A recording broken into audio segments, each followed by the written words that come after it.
Sure, by now you've heard people talking about the NDAA of 2012 and 2013 and the Patriot Act, which claimed to give the government the power to kill any person anywhere in the world without giving them a trial, without having to provide any actual evidence. Perhaps you were under the impression that they passed these laws with no intention of actually using them, or that if they ever did start using them, it would be obvious, and the mainstream media would report on it for what it was. But those aren't very realistic assumptions, are they? If you want a glimpse of what it looks like when the NDAA is being used against American citizens, the Chris Dorner case is a perfect example. Before we go into this, we first need to address the psychological element of the situation.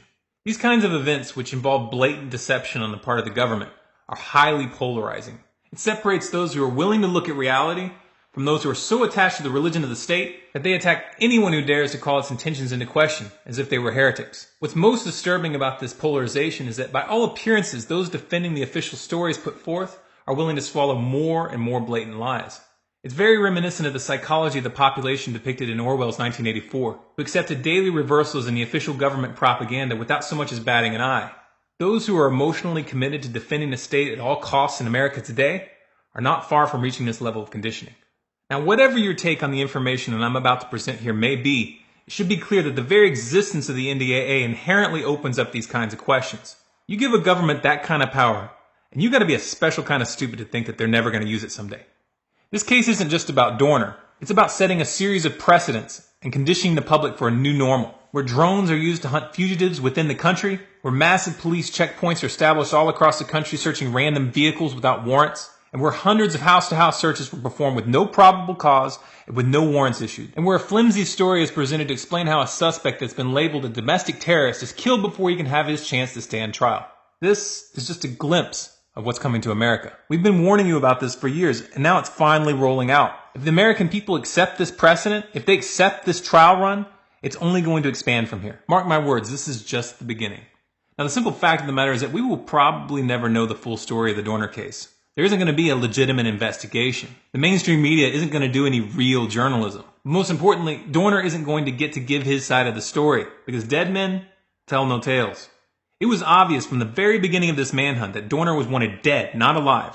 Early on, a truck loosely matching the description of Dorner's vehicle was spotted, and the police instantly opened fire, hitting 71-year-old Emma Hernandez in the back and injuring 47-year-old Maggie Carranza with flying glass. According to the women who made a statement to CBS through their lawyer, there was, quote, no warning.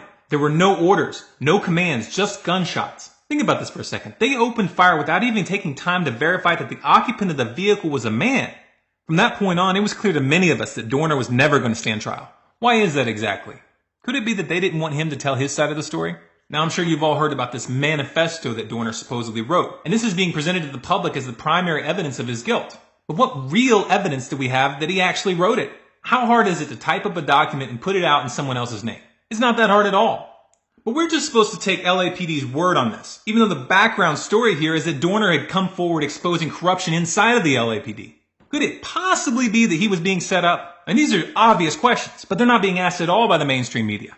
We are being fed an official line and we're supposed to just swallow without any question, even though the manifesto itself is completely absurd and contradictory. This guy is supposedly on a cop-killing rampage, and in the middle of his manifesto, he puts out a call for gun control? Seriously, guys, is this the best you can do? Now again, we don't really know what happened here, and we probably never will, because the story has been spun in such a way that conveniently destroys all the evidence in a fire. Speaking of fire, I'm going to close this out by letting you listen to the audio from the police scanners that were recorded that night, right before the cabin in Big Bear started burning. Keep in mind as you're listening to this that the authorities ordered media outlets to cut the video feeds from helicopters as this was going down, and the news companies complied.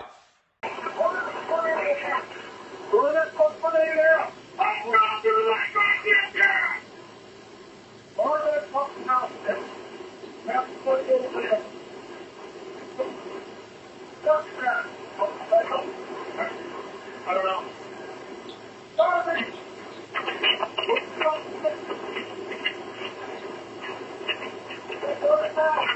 Get going right now. Fucking burn this motherfucker.